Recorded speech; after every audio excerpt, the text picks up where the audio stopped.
जब कोई आकर मुझे अखिलेश यादव के बारे में बात करते, मैं उनसे ही पूछता हूं क्या तुम्हारी माँ और बहन की इज्जत लूटी गई? वो नाराज होता, बोले क्या बोल रहे हैं आप? मैं इसलिए बोल रहा हूं कि नहीं हुआ ना तो तुमको गम नहीं है, मैं देख के आया हूं। मुजफ्फरनगर के उन कैंपों में मैं गया था जहां पर लोग 6-6 महीने कैंपों में थे। कौन था मुख्यमंत्री? अखिलेश यादव था।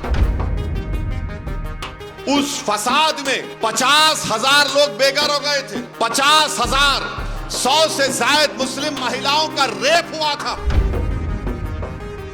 और नारे लगाते, भैया पे जवानी कुर्बान, कई की जवानी कुर्बान, हमारी औरतें कुर्बान हो गई।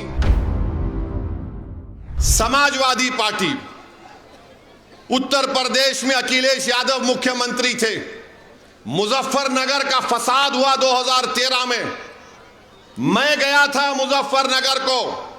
वहां पर जाकर मैंने मरहूम ज़फ़रयाब जिलानी साहब, अल्लाह उनकी मग़फ़रत करे, उनके एक साथी के साथ मुजफ्फरनगर के उन कैंपों में मैं गया था जहां पर लोग 6-6 महीने कैंपों में थे। कौन था मुख्यमंत्री?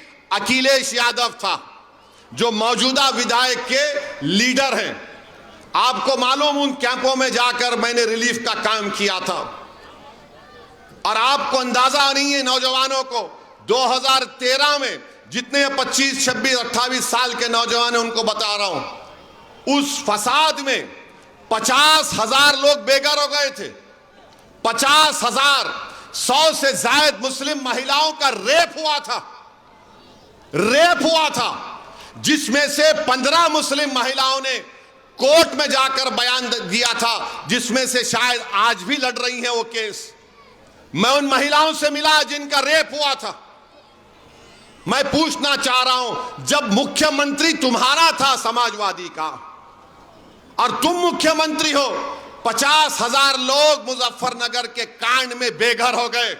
और आज मुजफ्फरनगर से कोई आकर ये बोलेगा कि इनको वोट दो, पहले तुम अपने गिरबान में झांक कर देखो कि मुजफ्फरनगर के फसादात में महिलाओं का रेप जब हो रहा था, खेतों में ले जाकर भगा भगा कर उनकी अस्मत लूटी जा रही थी, कहां थे मुजफ्फरनगर के कायदीन? जब कहां थे अखिलेश यादव?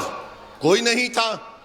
मैं गया वहां पर उन कैंपों में जाकर, मेरे ख्याल से उस लड़के का नाम शहबाज था जो मुझे लेकर गया था। मैंने उनको कैंपों में जाकर खाने का इंतजाम करवाया, उनको जो भी हम इमदाद कर सकते थे उस वक्त किए।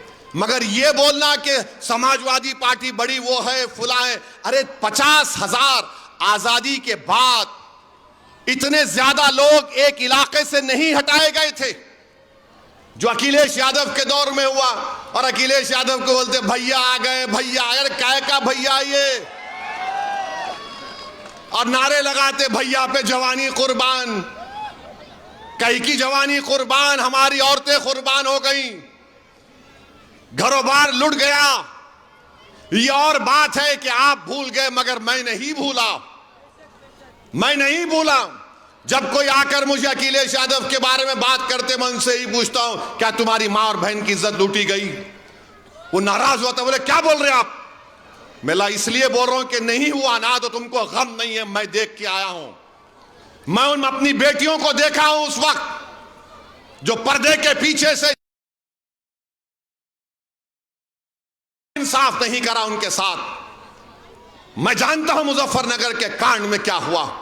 अब लोग बोलेंगे ये 2013 की बात 2024 में क्यों निकाल रहा है? मेरे भाई, तारीख को दोहराना, अगर हम नहीं चाहते कि तारीख दोहराई जाए तो जालिम के जुल्म को हमेशा याद रखो, चाहे वो श्री कृष्णा कमीशन की रिपोर्ट हो या 2013 का दंगा हो मुजफ्फरनगर का। तुम अपने सियासी मफाद के लिए भूल जाते हो, मगर असदुद्दीन ओवैसी नहीं भूलेगा इनके एक एक गम को। मैं जब तक जिंदा रहूंगा, लोग कुछ भी बोले, जो लोग हमारे लिए काम करते हैं, जो मुझे जानते भी नहीं हैं, मेरा फर्ज है कि मैं उनके लिए लड़ूं।